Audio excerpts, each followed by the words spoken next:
You just inferred. You inferred the wrong thing.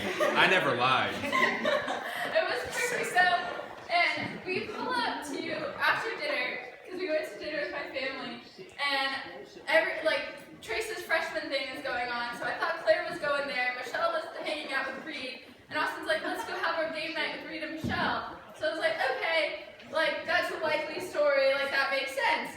And then my parents were going to bed, which also makes sense. So nothing was out of the ordinary until we pulled up to FBO and I saw Mel's car. And then I looked at him, and then I knew exactly what was happening. And then he just looks at me and just goes "Come on!" And so we walked in, and the first thing I see was Adam. And I wanted to bust out laughing, but I was also so overwhelmed with happy that I couldn't. And then Austin's "Step in the gondola." Wait, they don't know about the gondola. Oh, you don't know about? Okay, so I've always wanted to go on a gondola ride. It's my most if you could describe the most romantic thing that ever could happen to me is to go on a gondola ride in Italy and have the gondolier, what are they called? Yeah, that sing the song. So that's what I thought was happening, or that was my most romantic thing. So I see Adam, and I was filled with so many different emotions, didn't know how to respond, and then get in. So then, and Austin's "How are you feeling?" And I was You didn't know what to say or do. And then Adam starts humming and singing.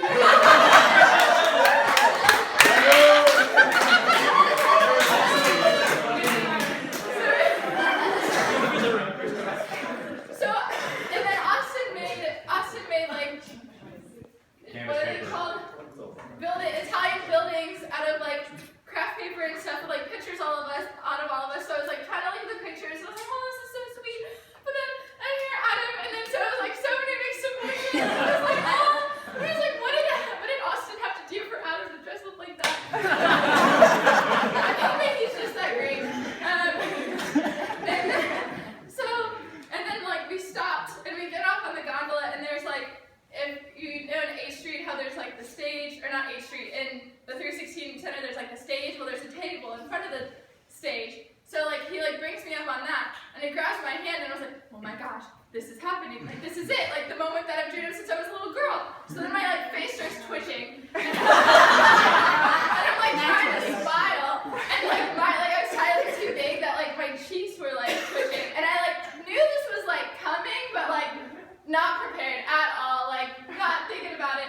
And then so he starts explaining to me. He's "Do you remember when we first started dating? I gave you a metaphor. What was it about?" And I was "I don't know."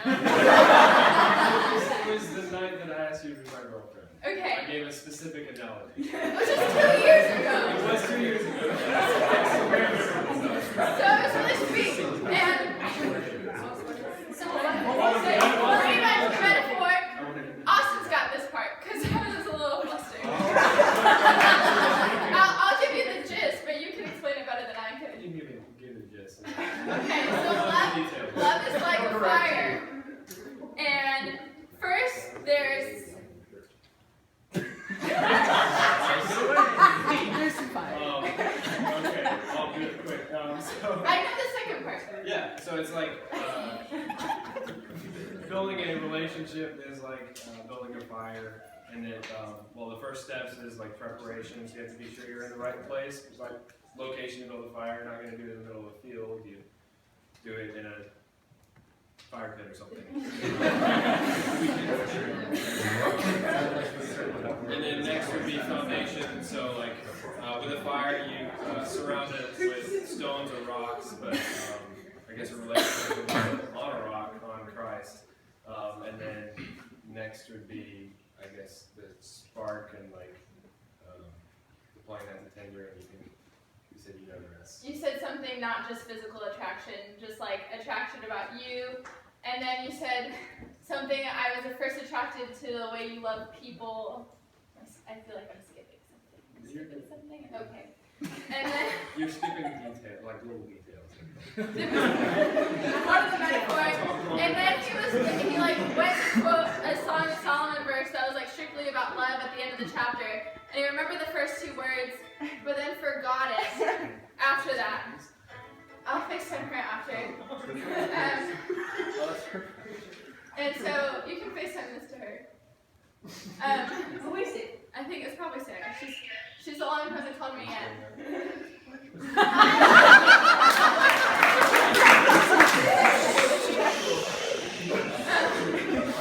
And so then he, like, after he quoted that verse, he said some other really sweet things that are blanking my memory right now. And then he's like, so like to move forward with, I have a question to ask you. And then he like stood there for a second.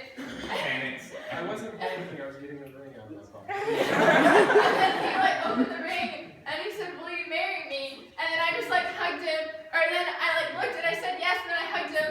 And like for like 30 seconds, then he was like, do you want the ring? And I still,